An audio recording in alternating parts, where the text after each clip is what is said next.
more. Tell me what's going on for you and how could I help? Well, I don't know if you have a solution for anxiety. Sure, we could certainly talk about that. So I'm studying for the LSAT Flex, and I know I was in your last Q&A, and I did express that I am excited about it, and I do feel that way. I really am looking forward to taking it at home because I do feel that I get test anxiety, and it does play a major role in my scoring. So I am happy about that, but I also am now I'm just a little bit nervous because I know that the questions count more because there's less. So I find myself kind of just staying at the same scoring and kind of not jumping over that hurdle just to get a couple points higher.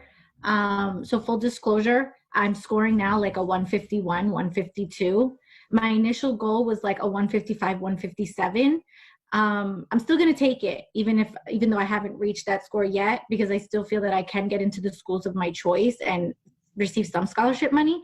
But I don't know what I can do to just get over that hurdle, I hear what you're saying. Yeah, you're right that each question does matter more on the flex. At the same time, endurance is less of a factor. So with the old 5-section exam, people were often beat by section 4, section 5, and performance could drop a little bit. So that's not going to be a concern for you with the flex with only 3 sections. But as you said, every question matters more. So one thing you could do, and we'll talk tactical and then also more general anxiety, what you could do, but tactical, I would say warm up. Before you actually start the LSAT Flex that counts, maybe do a couple of questions right before you load up the LSAT Flex program on ProctorU. So a game, a passage, a few logical reasoning questions, just so that the first questions you're doing on test day aren't the ones that matter. Got it. That's a great idea. Because I do find myself needing the first couple questions sometimes to just get into the groove a little bit, Yeah, exactly. So do those on your own before you hit start. Okay. Another thing is to remember that while the LSAT as a whole is incredibly important, no one particular test day will make or break you. You can retake. Law schools don't average multiple LSAT scores. They only take the highest. And there's an opportunity to take the LSAT nearly every month. Maybe flex, maybe in person. We'll see what happens as time goes on, but there are many, many opportunities. And if you're aiming for the May LSAT Flex, you still got at least 3-4 months until applications even open. So you could still apply at the beginning of the cycle, whether you take it in June, July, or August. Right. Okay.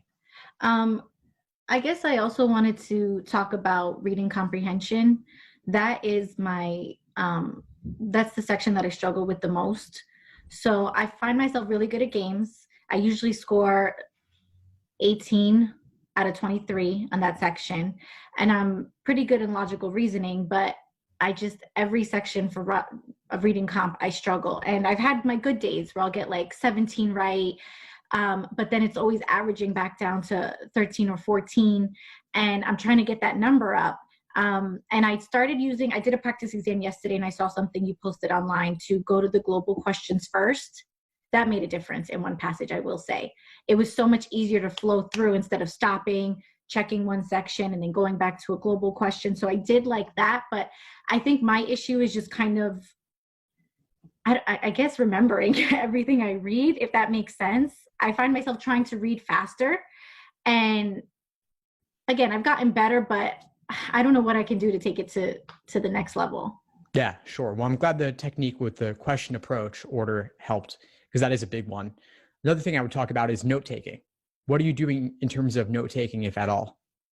Well, I write down each paragraph, like 1, 2, 3, and 4, and then I try to write a little note just so I remember, like if paragraph 2 was explaining what the topic is, paragraph 3 was an example of what they're talking about in paragraph 2, kind of like little notes like that, but nothing crazy because I don't want to take too much time writing stuff down.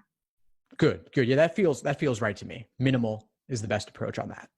You said trying to remember everything? Yeah. Yeah. In a matter of like 3-4 minutes. Yeah. Are you taking 3-4 minutes on the initial read? Yeah, just about. Sometimes maybe 5 because I'll go back. Okay. Yeah. I would say maybe try reducing that a little bit. Because if you're taking 4 or 5 minutes, that's giving you significantly less than 1 minute per question. Right. So maybe cap it at 3, maybe 3.5 on a tough one. and then trust that you'll be able to go back to the passage for the details when you need them. Okay. And then I saw that someone had posted under one of your Instagram posts that I didn't even know this, but that you can do Control F and look at, like, find whatever it is that they're talking about in a question. Are we allowed to do that on test day? That's a great question. I saw that comment as well, and I've reached out to ProctorU, and I'm waiting to hear back from them about that, as well as your question on the laptop tablet, Oh, 2-in-1. Of course, I'm waiting to hear from them on that. I've got an open dialogue with them as I'm trying to figure out all these details, because I get so many questions from students also, and they've never administered an LSAT Flex before, so their Q&As don't really cover all the details. Right. Okay, so I guess we could talk about timing for logical reasoning. We could. I actually wanted to make sure, I want to make sure we don't miss your initial question on anxiety. There is something else I wanted to bring up on that as well, which was related to mindfulness, meditation, focus training. Have you ever, even prayer, have you ever done anything like that?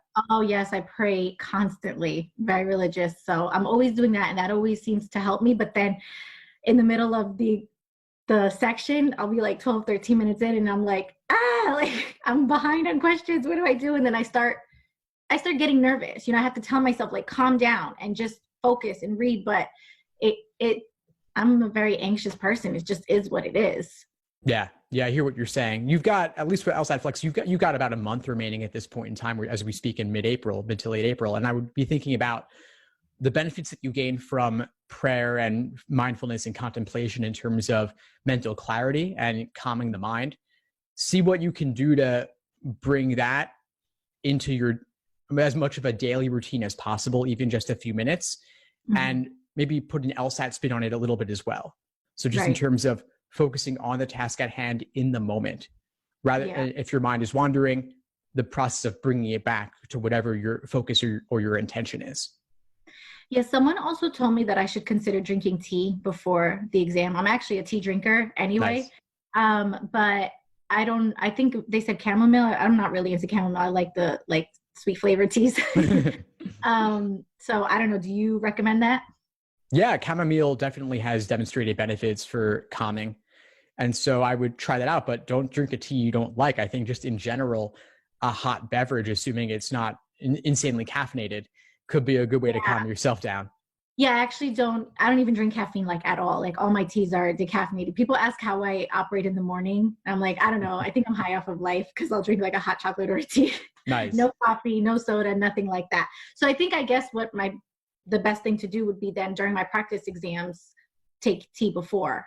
So I get used to it because I don't want to try anything like just the day of. Exactly. So pick your favorite herbal tea and drink that consistently every time that you study or every time that you do a practice test. You'll have that association to bring something else familiar into the actual test day experience.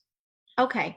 And I remember I mentioned to you that I did take your 3-month study course, which I loved, because I am the type of person that I like syllabus, I like accountability.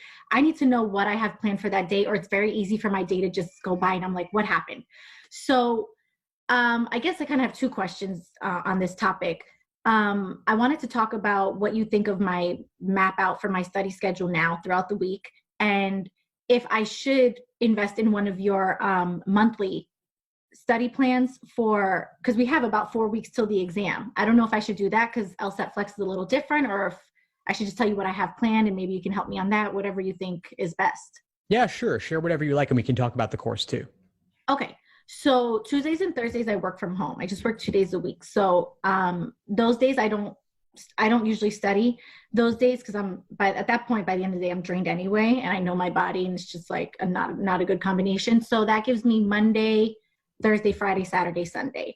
So what I started doing was taking Thursdays and Sundays for practice exams. So that gives me Friday for review and additional prep, Saturday for prep, Sunday for exam, Monday for review, some prep, work Tuesday, Wednesday, and the cycle continues. Awesome. I love it. And I love the details of what you've done, but I also love the fact that there simply is that level of detail.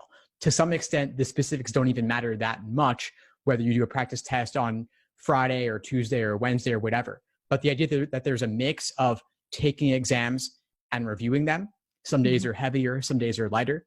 All of that sounds great to me. Okay, awesome. And then the days that I do prep, I saw someone posted on your page on Facebook that they're taking 3 hours a day, 1 hour for reading comp, 1 hour for logic games, and 1 hour for logical reasoning. I still find myself, because I finished your study guide, I don't know if that's the right approach. Like, again, I like structure. I like to know what I should be doing. So I don't know if you think that's a good approach. Well, I think the approach that you laid out already earlier Mm-hmm. works better for you, most likely, in fact, because you've already worked through my general study plans. You've already got the foundation, and you're now at that later stage of the study plan where it's more about doing timed exams and reviewing them. Okay. So then I think that a good approach for me is doing like the layout that I told you, but like the days that I don't have a practice exam, maybe do a couple of time sections. So I can obviously stay in the groove of how the test goes, and don't get like too off track, and, you know, stay on track with timing. Yeah, and I think that's actually easier for you now as well with the LSAT Flex because the timed exams are not as long. You're not doing 5 sections, you're doing 3. I Thank don't God. typically like, yeah, exactly. It's much more pleasant experience for most people, I would Yes. think. So if you're doing a timed exam Tuesday and then with 3 sections, then you're reviewing it on Wednesday and doing a single section also, that's fine. I don't think that you necessarily need to do a timed section every day, but if you have the time in your schedule and you're not going to burn out as a result of it, I'm perfectly fine with that. Okay. And when I was taking my practice exam yesterday, there was a group of people outside just kind of having their own little party. Outside your house? Yeah. And I guess someone called the cops because they weren't supposed to. They were like hugging and dancing. Wow. And like, we're supposed to be in quarantine. Mm-hmm. It was actually outside my sister's apartment. So we're all quarantined at my mom's house. And then I go to my sister's apartment to study because it's peace and quiet. And then I come back. So I'm just going back and forth to 2 places.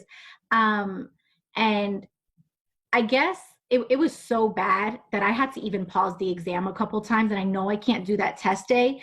So do you know if that happens test day? Can I say something to the proctor? Like, I need a minute, or I don't know if that's a stretch, but it was really of course. bad. I would imagine that if that happened on your test day, you would probably end up you'd have to either try to forge ahead ignoring it, which obviously could impact your performance, or they could just cancel that exam and let you retake it in the future, unfortunately.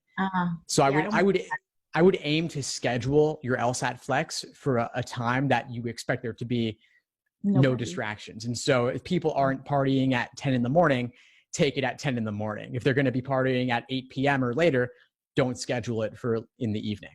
Yeah, I was thinking for, hopefully if it's available, late morning, like, or early afternoon, like 12:30, kind of what it was supposed to be anyway for my March exam. So I figured hopefully people are not, I don't know. I just hope nobody's outside. Of course. No, I hope not as well. I suspect that they will have a morning time, an afternoon time, and maybe, fingers crossed, an evening time also, just to give people more options. And as long as they have the proctors available, I don't see why they couldn't do that. Now, to circle back to the question about the course in the final month, if you're looking for that level of support, that's certainly an option for you. And it'll give you the opportunity to focus on your foundation, any weak areas you have, but also benefit from my live classes and Q&As and group coaching program as well. And so all of that is available to you. And I've been doing nothing but creating material around the LSAT Flex since it was announced. And so I've added the appropriate updates throughout the course. Obviously, the content of the exam has not changed, just the format in which it's delivered. But just as I updated my course for when it went from paper to digital, I'm also updating it for the LSAT Flex also. And we'll also be co-creating it through the classes and through the group coaching too. Nice. Okay, so then maybe I should do that just so I have accountability. And I think it's just, you know, even though I laid it out for you, I still want to know that what I'm doing, it's right, or it makes sense. I don't want to do prep that won't benefit me, or it's just a waste of time, or it doesn't go with the help that I need, you know? That's always been my issue with self-studying.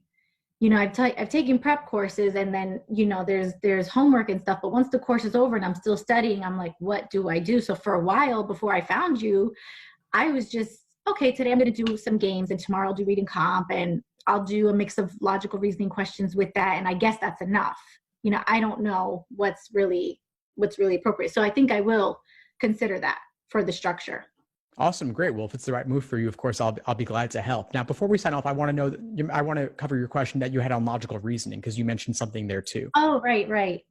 Well, I guess just my timing. Yesterday, I got to 21 questions out of 25. I remember the days when I used to get to like 14 when I first started. But now I usually get to I would say about 19. 21 is a good day. I don't know if there's any tips on, without losing my progress, on, I guess, just moving faster without getting the question wrong. I know that's a tough question. Moving faster without getting the question wrong. Well, one thing to keep in mind is that logical reasoning is in an increasing order of difficulty, right? So the first 10 are easier than the last 10. Mm-hmm. That means on the first 10, don't second guess yourself. Go with your gut. Those typically are as easy as they seem. And if you can move through those pretty quickly, you can build up a time bank to apply to the tougher questions later in the section. Okay. So you're saying questions 11 all the way to the end are more difficult. Yeah, it's increasing in average difficulty level along the way. And so on average, question 17 is going to be harder than question number 5. Got it. Overall. Okay. And it's not a perfect order of difficulty, but generally goes that way. There was a prep course that I took a while ago. And unfortunately, I heard bad things about it after I took the class. But one thing they said was go 1 through 10, which I don't do this anymore, but go to questions 1 through 12, then go back from 25 to, I don't know, just work your way backwards, because they're saying the ending questions will be easier. But I just stopped doing it. I don't know why. I didn't feel like it was really doing anything for me. So you don't think that the ending questions are easier? I don't agree with the approach, because for most people, because to go out of order to that extent and to work backwards is contrary to how we typically like to go about things. Right. And I don't think the difference is significant enough to warrant that. I can say, just to be fully accurate in what I think, that the last couple are a little bit easier than 15 through 22. So I would say the order of difficulty goes from 1 to 14, then maybe you'd want to do 23 to 26, then back to 15 to 22. But 23 and 24 could also be difficult. And it gets overly convoluted if you start jumping around to that extent. Right. So I just don't think it's worth it for most people. Okay. Yeah, I felt like this was when it was still paper and pen. It was just flipping and then going back and making sure I didn't miss anything and then bubbling the questions. I wasn't crazy about it. Yeah, no, I hear that. One thing you could consider is, as you work through that toughest band of questions, about 15 through 22, feel free to flag 3 or 4 to skip them and come back to them at the end. That way, at least you are skipping over some of the toughest ones, like principal application, lengthy parallel questions, really technical or philosophical questions that are overly wordy that you just don't want to deal with in the moment. Right. Okay. I'm going to try that on my practice exam this week. I'll leave a comment and let you know how it goes. Awesome. Yeah, definitely. Please do. It's been nice to have you on Instagram and in the Facebook community as well. Likewise. Thank you for having me. I really appreciate it. I'm so happy I found your page. Definitely, Laura. Before we sign off, what would you say is the biggest impact you got from our call today? The biggest insight? I think just having someone take the time to hear my concerns. That's always nice. And really taking the time to literally answer every single question. I really do appreciate that. You don't always find that. Of course. Well, I'm glad to help. Keep in touch and let me know if you need anything as you move forward. Thank you so much. Stay safe. Thanks for tuning into the show. Please subscribe if you haven't done so already to be notified of new episodes as I release them. And feel free to reach out if you need anything at all as you move forward with your prep. I'm happy to help however I can. In the meantime, I'll wish you all the best and take care.